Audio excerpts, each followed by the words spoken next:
All right, good afternoon. Welcome to the February 15th meeting of the Design and Project Review Committee.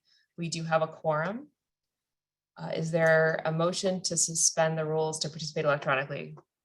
I'll make a motion to suspend the rules to allow member participation electronically or by telephone. Second. All right. Michael, please call, or Katie, are you doing the roll? Yes. Katie, please call. The Knighton, Aye. Griffith, Aye. Jones, Aye. Schnur, Aye. Biggs, Aye. Tristan, Aye. Papa. Aye. Eckersberg, Aye. and Hink, Aye. and Pratt. Aye. Motion carries. Thank you. Next up is the meeting minutes of February 8th. Is there a motion to approve? I'll make a motion to approve the meeting minutes. Second. Katie, please call the roll. All right. Knighton, Aye. Griffith, Aye. Jones, Aye. Schnur, Aye. Kano, Aye. Biggs, Aye. Tristan, Aye. Papa, Aye. Eckersberg, Abstain. Hink, Aye. and Pratt. Aye. Motion carries. Okay, thank you. We're going to do old business in a second, but I just wanted to make an announcement about 1801 Central Street. Per our law department, that item is off the agenda. And due to a appeal for the zoning administrator's decision and interpretation of the zoning on that property. So my hope is that we will have this back on the agenda next week. But the direction from the law department is that we are not to discuss the matter this afternoon. So if anyone has any questions, I know there's a handful of people that may have arrived for that case. Anyone should feel free. I'll put my email in the chat if anyone needs to chat with me about that after the meeting. I'm happy to do a call or email. Can you answer questions about that now or no? We're I'm not curious. going to take, the law department said we're not going to discuss it at the meeting. So I know you sent me an email this morning. I'm happy to call you later today. I'll give you some next steps once I get it from the law department. Okay, thank you. Thanks. Thank you. All right, first item, old business, 1224 Washington Street, recommendation of the Land Use Committee. James Tullio, property owner, requests various zoning variations from the Evanston zoning ordinance to allow for the subdivision of one 9,226 square foot, 100 foot wide residential corner lot into two residential lots in the R3 two-family residential district. The zoning relief requested is as follows: to allow both proposed corner and interior lots to be 4,613 square feet, where a minimum of 5,000 square feet is required for a single family residence. To allow the proposed corner lot a building lot coverage of 2,090 square feet or 45.3%, where a maximum of 2,076 square feet is permitted. To allow the proposed corner lot an impervious surface lot coverage of approximately 3,600 square feet or 78.04%, where a maximum permitted is 2,767.8 square feet or 60% is permitted, and a 2.8 foot interior side yard setback for an accessory structure where 5 foot is required. The subject property is currently improved with one two-story building, a driveway, and a patio. The Land Use Commission makes the final determination on these requests per section 6-3-8-10 of the Evanston zoning ordinance and ordinance 92-0-21. The city council shall consider the draft plat of subdivision per section 4-11-1 of the Evanston building code, should the Land Use Commission approve the aforementioned variations from the Evanston zoning ordinance. Okay, Mr. Tullio, you're back. Want to give us a little update of what you're doing? I am back. I'm not sure there's so much to update you with. Just the application was renewed, and I think I'm going to have to do another plat after the zoning board hearing. But I did want to address some of the issues from the last planning meeting, if I may. You know, I might have said some of this stuff last time, but I mean, you know, I asked the zoning board to make an exception for me because of the school that I run here. I have a high school age music production school, and I give high school age students studio time, and I record their songs, and I do it all pro bono.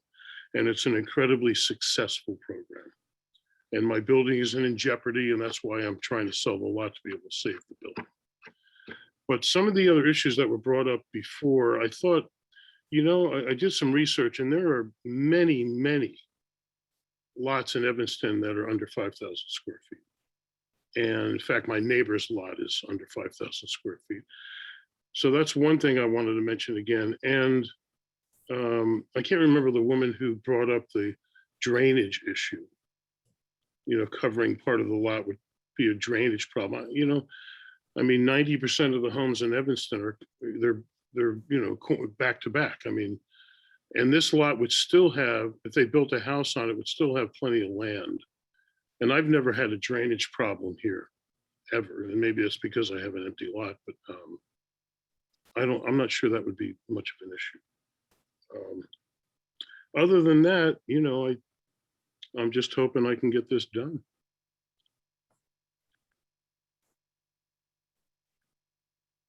Any comments or questions? Katie, you worked on this. Do you have any comments or anything to add? Yes, so I'm happy to kind of clarify what happened at the Land Use Commission meeting. So essentially, the Land Use Commission was not comfortable making a vote on the previous way that the lot was proposed to be subdivided, which included the corner lot being 5,000 square feet and the interior lot being 4,226 square feet. They wanted both of the lots to be closer to that 5,000 square foot mark, rather than having one being completely compliant and one almost 800 square feet substandard. And so they asked Mr. Tullio if he would be comfortable revising his subdivision to reflect that suggestion. And he has come forward with that. And staff did a re-review of the zoning analysis. And that's where the more numerous zoning variations come from, is having the corner lot it's allowing those conditions to remain as they are, but obviously if the lot is smaller, it triggers impervious surface and building lot coverage more so. So that's more or less why the request is before DAPR again, and we did have to renotice in the paper and do the mailing again. So DAPR needs to make a new recommendation on this request. All right, any comments or questions from staff? So I definitely understand that your building and your company are doing something that's really good for the community, but flooding in this town is a very real problem. There are a lot of arguments that happen between the city and community members, between community members and other community members who own property. And the city invested $210 million over 20 years to build a released sewer system in order to help alleviate some of the drainage issues. So it is a serious commitment. And when the city council adopted CARP, one of the major initiatives was to reduce flooding and increase green space. So I'm the person who complained about the flooding issue last time. I don't feel that I can support creating properties where one compliant property as far as building lot coverage and impervious surface is now being divided to create properties that are not compliant. I don't think that is in the best interest of the community.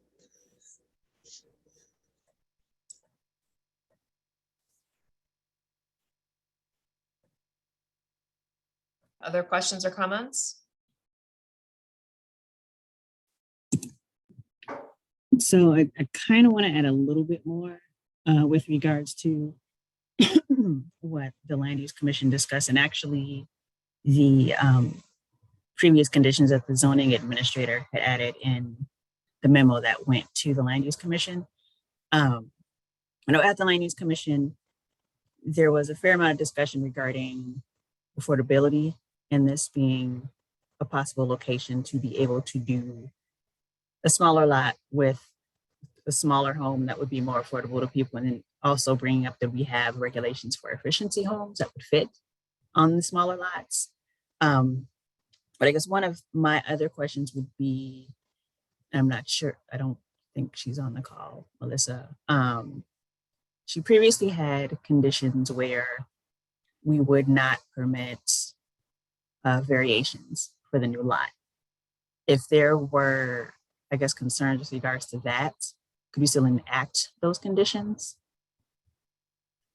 I feel like that could be a possible way to get this through. Because I mean, generally each of the lots is a lot closer to compliant at this point. Even if we put those conditions on the new lot, the lot that's already occupied by the building will be very out of compliance for impervious surface. I mean, 70% for an impervious surface on a residential / commercial neighborhood lot is a lot.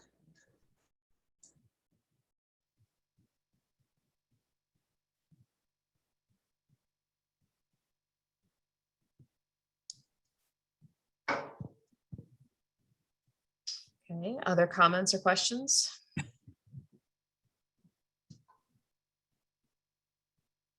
I wanted to I would like to concur with what Megan said about the smaller lot lending itself to have another affordable home in the community. I understand that the city has adopted the CARP policy but the CARP plan, but housing is also an issue with affordability. And I think that the solutions that Melissa Klotz had put in her memo were enough to be considered. And it did certainly, the Land Use Commission at least felt they wanted to see what, they did ask staff, which I'm happy to share with Dapper, but it wasn't requested by Dapper specifically.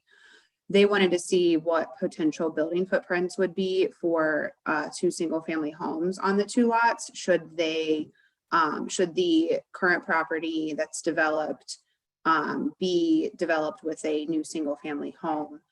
And both properties would also be limited to the single-family use rather than a 2-family, even though it is a 2-family district, because that's the lot size that is being requested for.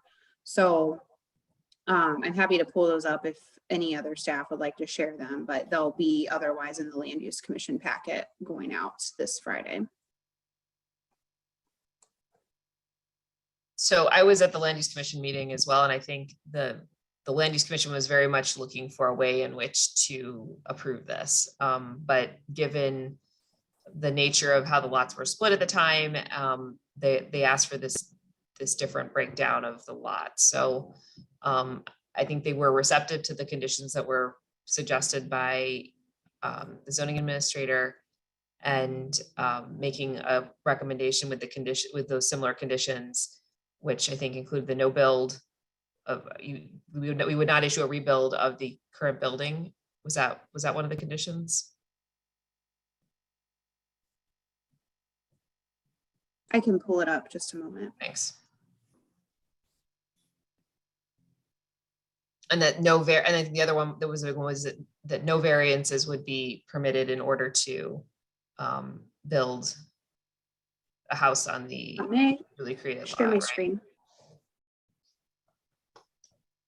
I know the no variances portion was absolutely a part of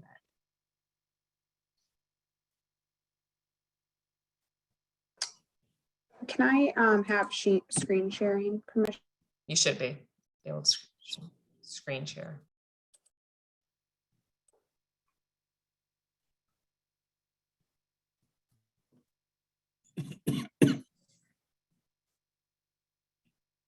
With, I think her initial statement, the new lot being undeveloped is compliant. Other than, of course, with regard to size, it does at least meet the minimum width requirement for the district. And so these were the two conditions that Melissa had suggested.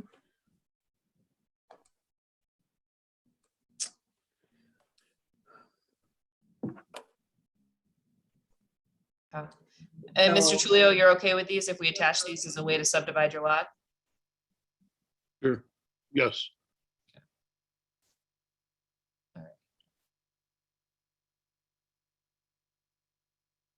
Because one thought that I can't remember if the Land Use Commission discussed this. Let's say he was just selling this property as is. This, what could be built here on an R3 could still have pretty significant lot coverage, even if it's within the zoning, the required zoning allotment. We could still see buildings built on this property. Right, planning and zoning staff?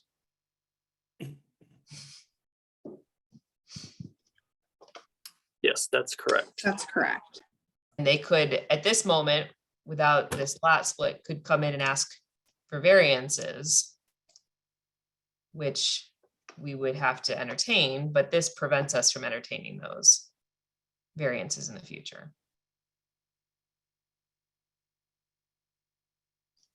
It's a strong nod I'm seeing out of some staff here. So, Yes.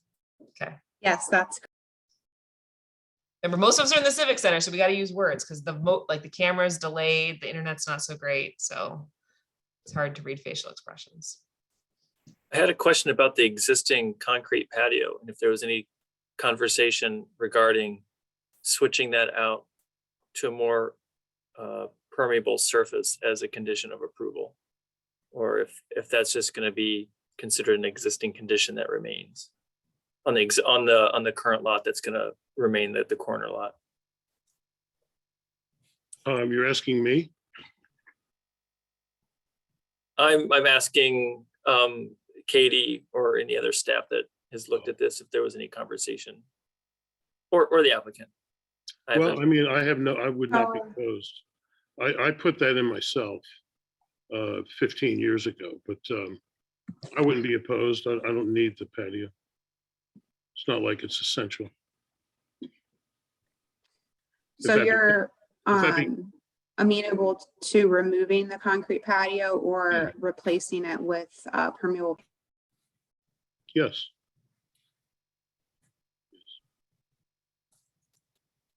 So that's it, Michael, that's a great suggestion. So why don't we attach that as a condition to the removal of the concrete patio? Laura, we're gonna use some more permeable surface here. Does staff have a sense of if that would get to compliant percentages in terms of impervious surface?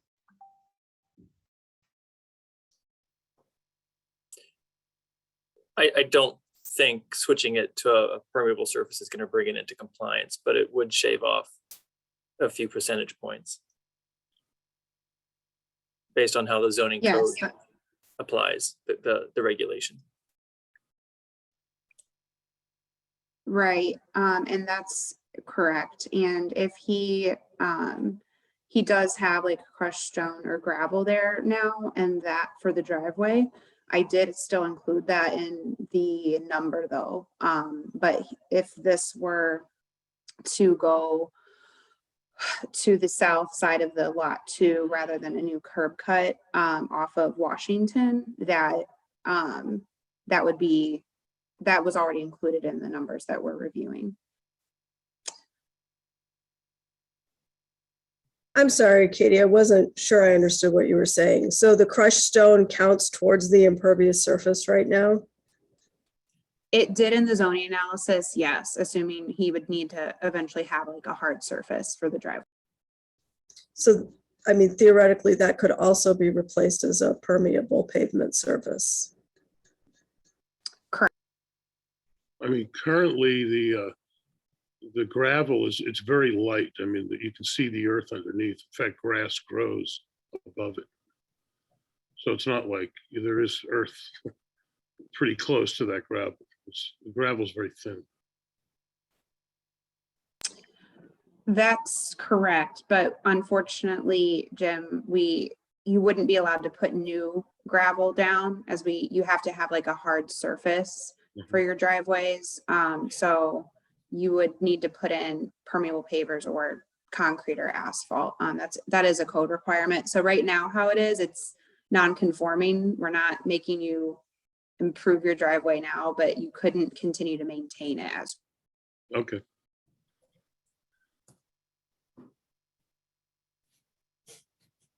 I mean, it was that way Johanna, when I bought the building. It was this way.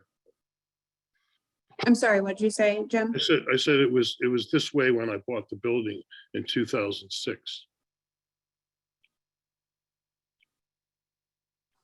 So I haven't changed anything about that. The house was built on the lot next door. Would they have to change the surface of that portion of the driveway? I don't know. The zoning code just speaks to a hard surface for a driveway, which then it refers to the provision of the code that regulates right of way. So we have just kind of required, we need to put in asphalt or concrete or permeable pavers when we have, we don't, like for the code compliance, we don't let people continue to just keep putting gravel down.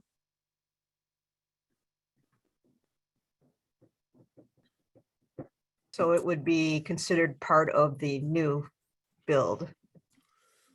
He couldn't maintain it as gravel.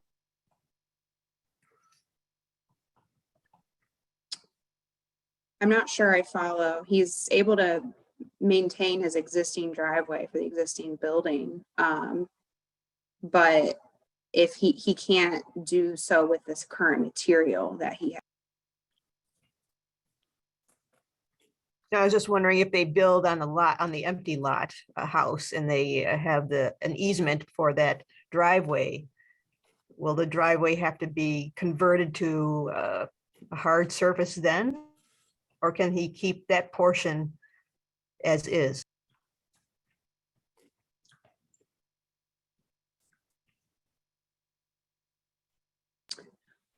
I don't know that we've really discussed to that detail in terms of implementing that. I think Ingrid raises a really good point, because if the new construction says we want a hardscape, that we want a concrete, that becomes a bit of a problem.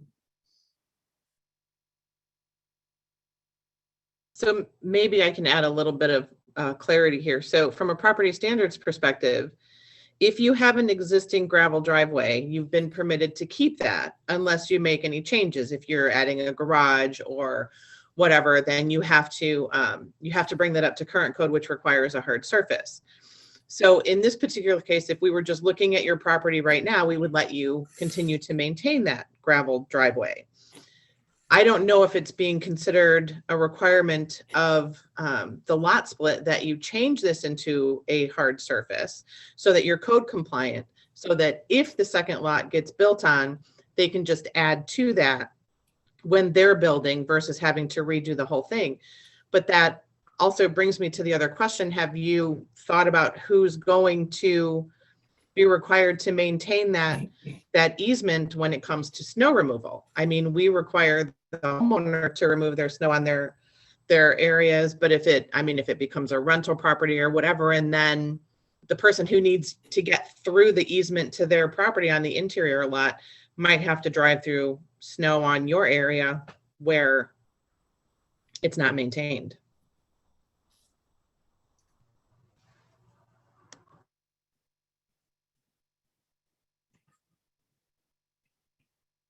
Well, I can tell you how. Jim, we're not able to hear you. Oh, can you hear me now? Can you hear me now? Yes? I can. Okay. The way I've dealt with the snow the last 15 years is I clear the driveway, the curb cut, and I shovel out to get to my car, but having the car there covers, doesn't allow snow to build up. So I rarely clear the snow out of the driveway except just on the sides to get into the car. But if this is going to be a shared easement, there is a row of bushes that I would remove to make the easement wider. And I think that's in the plat, but it would be almost 17 feet wide if I remove the bushes.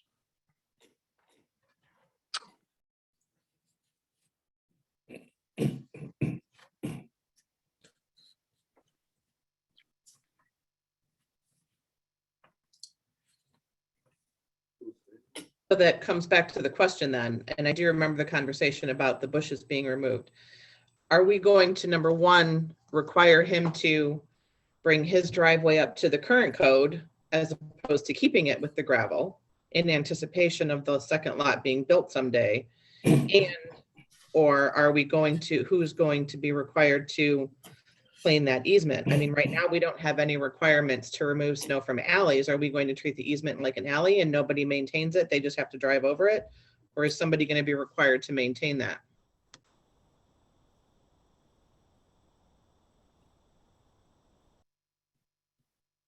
So I'm going to suggest that we wrap up the discussion on this, since this has been about 30 minutes of discussion. I think there's some good insight here on the easement and the issues related to that. I'd like somebody to take a stab at maybe making a recommendation that we ask the applicant to think about how if the property was developed adjacent, how they would maintain an easement agreement, and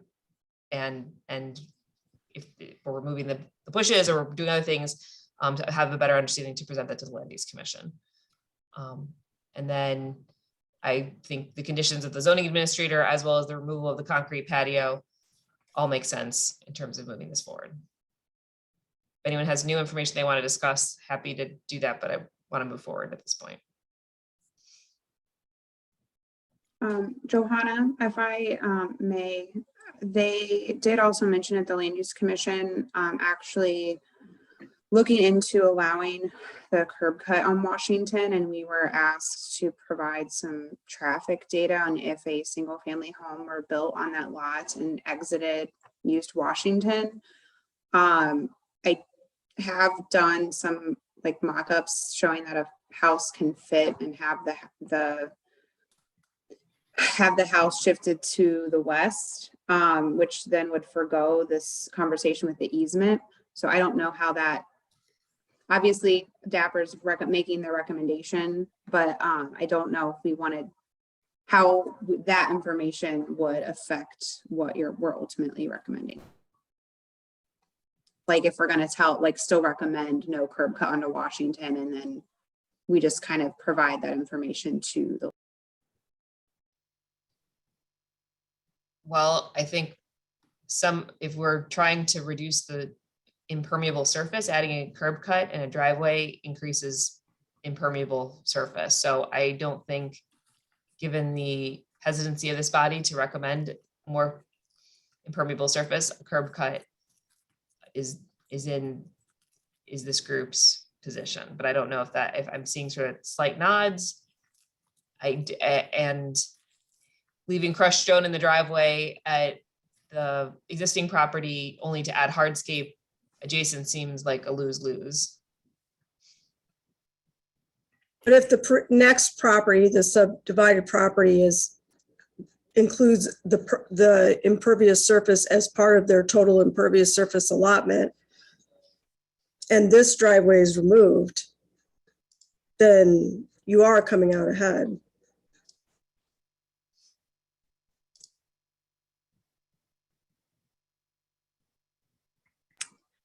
So noted. I just wanted to also share that the Land Use Commission did ask us to look into that a little.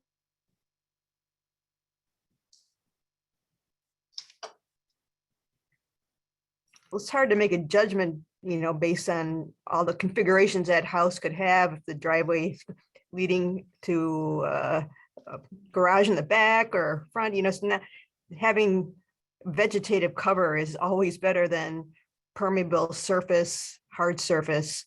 So I can't support a front driveway.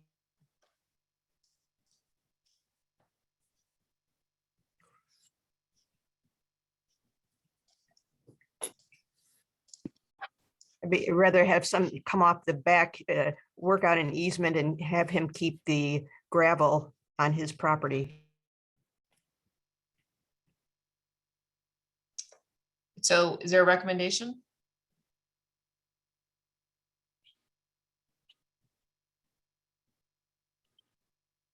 May I add something?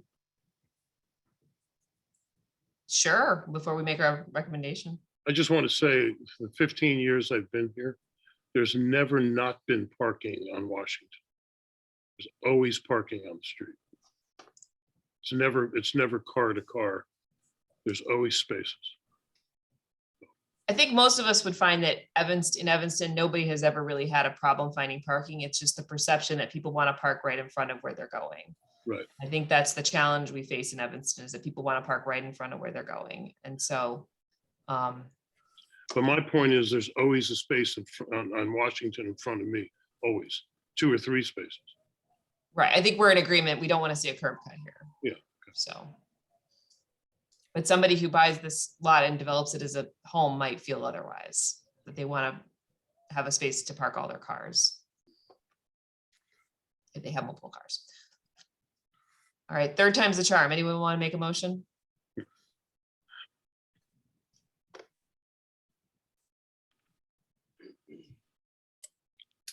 I'll make a motion that we recommend approval to the Land Use Commission, subject to that the new lot is not granted any variations on building lot coverage and impervious surface coverage.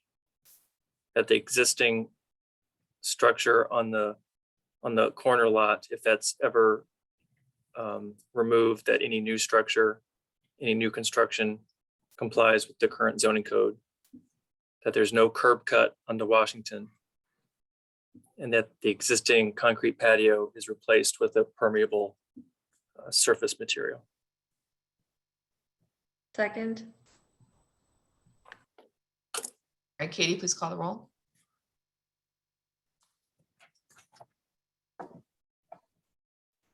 Knighton, Aye.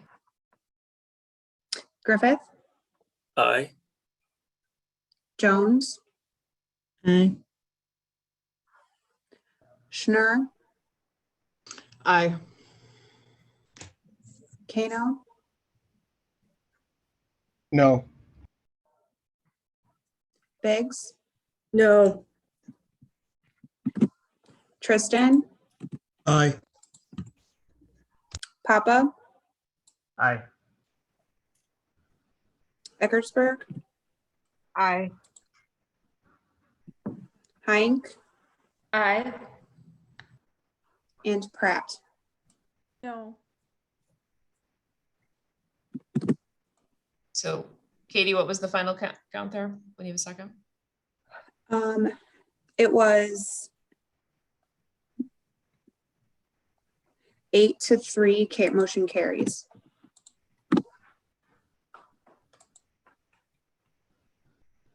This will be at the Land Use Commission next week. Yes.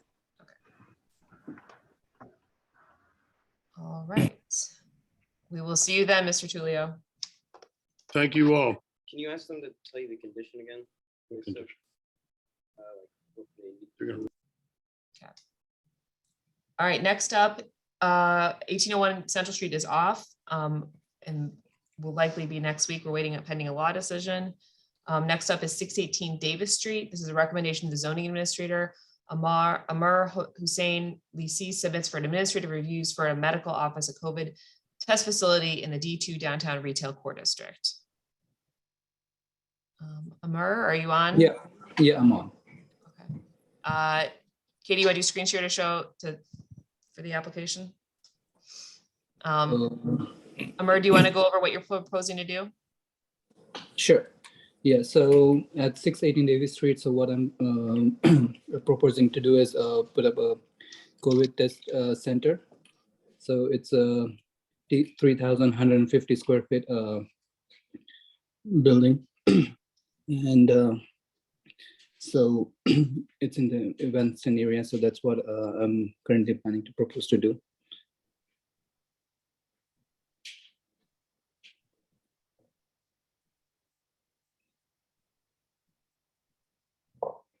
Yep, this is it.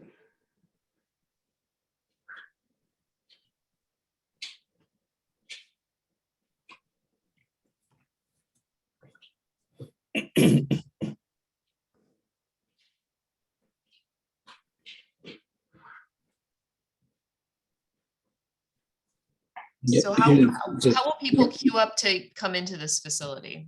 Where will they wait? Sure.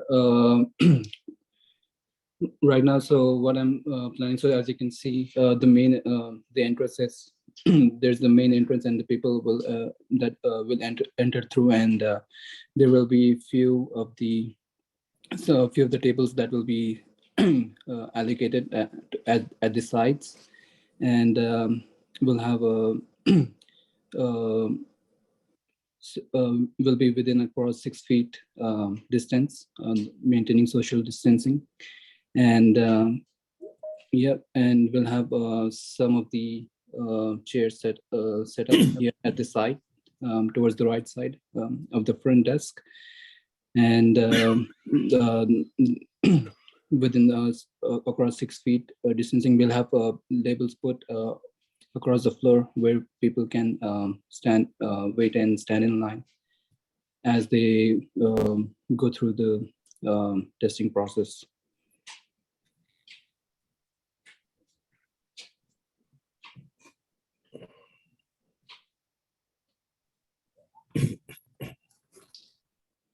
All right, questions, comments?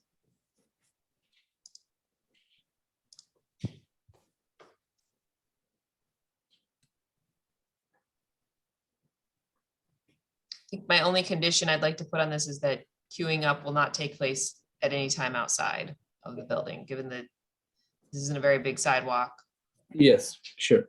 Yeah, there will be nothing outside, so we'll only take the people will definitely make sure there's social distancing when people are inside, and yeah, we'll make sure that there's no queuing outside. All right, any other questions or comments? If not, is there a recommendation? I'll make a motion for approval, subject to the conditions laid out in the staff memo under staff recommendation, with the addition of a constraint that there will be no queuing outdoors at any time. Sure. All right, second, Katie, call the roll. I'll second if there was. Hayden, Aye. Griffith, Aye. Jones, Aye. Schnur, Aye. Kano, Aye. Biggs, No, I mean, sorry. Aye. Tristan, Aye. Papa, Aye. Eckersberg, Aye. Hink, Aye. and Pratt. Aye. Motion carries. All right, you will get a note from our zoning administrator indicating approval. And that is that. All right. Thank you. Welcome. So next meeting, do we have items for next week? Or 222, in addition to 1801 Central? The 2424 Oakton, the Salvation Army will be returning for a determination or recommendation from DAPR. Okay, great. And they have been noticed for the March 9th Land Use Commission meeting. Sounds good. All right, Great. Is there a motion to adjourn? I'll make a motion to adjourn. Second. All those in favor, please say aye. Aye. Aye. All right. See you next week. Thanks for your time, everybody.